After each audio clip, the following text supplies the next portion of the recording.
Friends, तो आपका स्वागत है आपके अपने यूट्यूब चैनल वर्टेक्स ग्रुप में।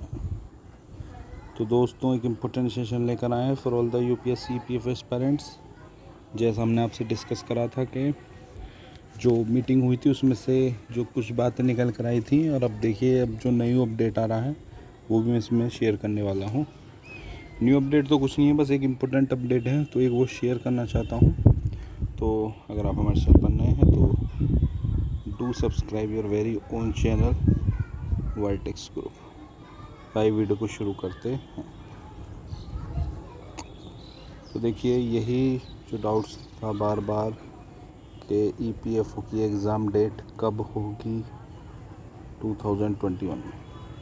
तो देखिए, जो उस कमेटी की उस दिन मीटिंग हुई थी उसमें ईपीएफओ को लेकर केवल 3 ही बातें हुई थी, जिसमें से 2 बातें मैं आपके साथ शेयर कर चुका हूँ ऑलरेडी। जिसमें एक था कि 30 डेज़ प्रायर नोटिस दिया जाएगा, एटलीस्ट 30 डेज़ कर दिया था, कम से कम 30 डेज़ पहले हम बताएंगे। अब वो 45 डेज़ कर लीजिए, 40 डेज़ कर लीजिए, 50 डेज़ कर लीजिए, 60 डेज़ कर लीजिए। और दूसरी थी कि लॉकडाउन का स्टेटस लिया गया था कि लॉकडाउन का क्या क्या स्टेटस है स्टेट में। अब जो देखिए, तीसरी जो स्थिति जो हमारे सामने निकल कर आ रही है, जुलाई में नो एग्ज़ाम, मतलब ईपीएफओ का एग्ज़ाम जुलाई में नहीं होगा। तो ये एक गुड न्यूज़ भी कह सकते हैं आप, एक बैड न्यूज़ भी कह सकते हैं तरह तरह के एस्पायरेंट्स के लिए। देखिए, जुलाई में जो एग्ज़ाम नहीं होगा, वहाँ कमेटी में जो मैं निकल कर रही हूँ वहाँ सीधी ये बात उठी थी कि जुलाई में तो इसको एग्ज़ाम कराने की कोई चांस है नहीं, तो जुलाई में कोई एग्ज़ाम इसका नहीं होगा। अब देखिए, अगस्त में होगा या नहीं होगा, सितंबर में होगा या नहीं होगा, वो अभी कोई डिसाइड नहीं हुआ। बार बार इस पर मीटिंग चल रही है, बार बार लॉकडाउन का रिव्यू देखा जा रहा है, कोरोना गाइडलाइंस को फॉलो कैसे कर रहे हैं सब देखा जा रहा है, लेकिन जुलाई में एग्ज़ाम नहीं होगा, ये क्लियर है। 31 जुलाई तक कोई एग्ज़ाम नहीं होगा ईपीएफओ का, ये क्लियर है। देखिए, मैं जो इस चीज़ को कंडीशन को समझ पा रहा हूँ, और जो मैं और भी एनालिसिस कर रहा हूँ और उनसे भी बात कर कहीं ना कहीं अब मुझे ऐसा लगने लगा है कि जो ईपीएफओ का जो एग्ज़ाम होगा ना, ईपीएफओ का जो एग्ज़ाम होगा, इसका हमें कम से कम 1.5 या 2 मंथ्स पहले ज़रूर बता दिया जाएगा। ये एटलीस्ट 30 डेज़ करने का मतलब जो है वो यही है कि 30 डेज़ से वो ज़्यादा टाइम देना चाहते हैं। तो मुझे लग रहा है कहीं ना कहीं कि अगर मान कर चलिए आप कि अगर अगस्त में एग्ज़ाम होना है तो हमें जून में पता लग जाना चाहिए, लेकिन अगर अगस्त में एग्ज़ाम नहीं होगा तो हमें जून में पता नहीं लगेगा। और अगर देखिए जून तक कोई हमें नोटिस हमारे पास नहीं आता है तो समझ जाइए अब अगस्त में एग्ज़ाम नहीं है, सितंबर में एग्ज़ाम होने की चांस है, अब अगस्त में तो नहीं। तो देखिए, मैं आपको कोई एक्सपेक्टेड डेट या एक्सपेक्टेड मंथ नहीं बता रहा हूँ, मैं आपको कंडीशन बता रहा हूँ एग्ज़ाम कैसे होगा, कब होगा और कैसे उसे कंडक्ट कराया जा सकता है।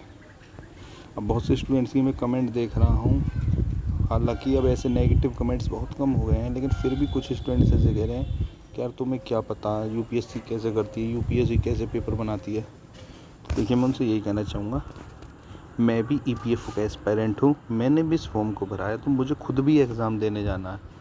तो मैं ऐसे ही कोई उल्टी सीधी बात नहीं कर रहा, कोई हवाई बात नहीं कर रहा, मुझे खुद भी एग्ज़ाम देने जाना है इसका। तो ये अब देखिए, मैं ऐसा क्यों कह पा रहा हूँ, क्योंकि मैंने औरों से भी बात करने की कोशिश करी है, तो उन्होंने मुझसे कहा है कि सर ये जो ईपीएफओ है या यूपीएससी का आप एक पैटर्न अगर आप समझेंगे तो एटलीस्ट ये आपको 1.5 या 2 मंथ्स तो आपको प्रायर बताती है कम से कम। अभी जैसे आप अगर देखें तो हमें जून के स्टार्ट में बता दिया गया कि इंटरव्यू शेड्यूल क्या था, अगस्त में शेड्यूल था, जून के स्टार्ट में हमें बता दिया गया। एनडीए का तो खैर देखिए अलग है, एनडीए का तो नोटिफिकेशन थोड़ा लेट आया था, तो इसलिए उन्होंने एग्ज़ाम का वहाँ पर करा। जो एनडीए का तो वही आता है जून में, तो वहीं वो नोटिफिकेशन आया तो वहीं आराम से उन्हें डेट्स पता है कि सितंबर में कराना, तो वही करा दिया। लेकिन उन्होंने इंटरव्यू शेड्यूल भी बताया, तो 2 महीने का उन्होंने गैप लिया। तो अब आप मान कर चलिए, अगर अगस्त में एग्ज़ाम होगा, मैं ये नहीं कह रहा अगस्त में एग्ज़ाम होगा, लेकिन अगर अगस्त में एग्ज़ाम होगा तो जून में ज़रूर हमें एक नोटिस पता लग जाएगा या कैलेंडर आ जाए। अब मेरी उनसे बात हो रही थी, तो कहीं ना कहीं जो यूपीएससी इस टाइम चाह रहा है, यूपीएससी एक अपडेटेड कैलेंडर रिवाइज कैलेंडर को जारी करना चाह रहा है।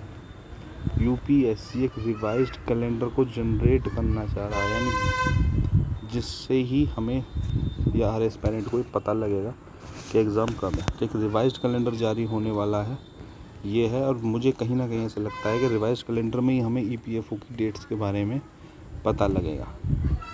तो बहुत से प्लेटफॉर्मों पर जो स्पेकुलेशन चल रहा है, इस डेट में होगा, इस डेट में होगा। देखिए, आकलन करना, मैंने आपको हमेशा अपनी हर वीडियो में कोई एग्जैक्ट डेट नहीं बताई। मैंने आपको हमेशा एक एनालिसिस कराया कि ये हो सकता है, ये हो सकता है। लेकिन अब जो मीटिंग से निकल के आ रही हैं चीज़ें, उनके बेस पर मैं बता सकता हूँ कि हमें एटलीस्ट 1.5 या 1.5 या 2 मंथ्स प्रायर ही हमें पता लग जाएगा। तो अगर जून में हमें नोटिस आ गया, समझ लीजिए अगस्त में एग्ज़ाम है। और अगर जुलाई में नोटिस आता है तो समझ लीजिए सितंबर में एग्ज़ाम है। और अगर जुलाई तक भी नोटिस नहीं आ पाता है ना, तो समझ लीजिए फिर आफ्टर सीएसई एग्ज़ाम होगा, यानी सिविल सर्विसेज के बाद ही कंडक्ट होगा फिर। और कहीं ना कहीं ये चांसेस भी बन रही हैं, जैसे मैं बात करने की कोशिश कर रहा हूँ, कहीं ना कहीं से ये बातें भी उठ रही हैं कि आफ्टर सीएसई होने की भी चांसेस काफ़ी हाई हैं। यानी पहले सिविल सर्विसेज का करा लिया जाए, उसके बाद ईपीएफओ पर ध्यान दिया जाए। तो ये चीज़ भी बन रही है, और मुझे लगता है कि हो सकता है ये कंडीशन भी आगे फ्यूचर में आएगा, इस तरह से भी एग्ज़ाम हो। लेकिन हमें इस चीज़ से कोई लेना देना नहीं है। हमको क्या है, बस हम अपनी प्रिपरेशन जैसे कर रहे हैं, हम अपनी प्रिपरेशन को ऐसे ही बूस्ट करते रहें, मॉक टेस्ट दें, एनालिसिस करें।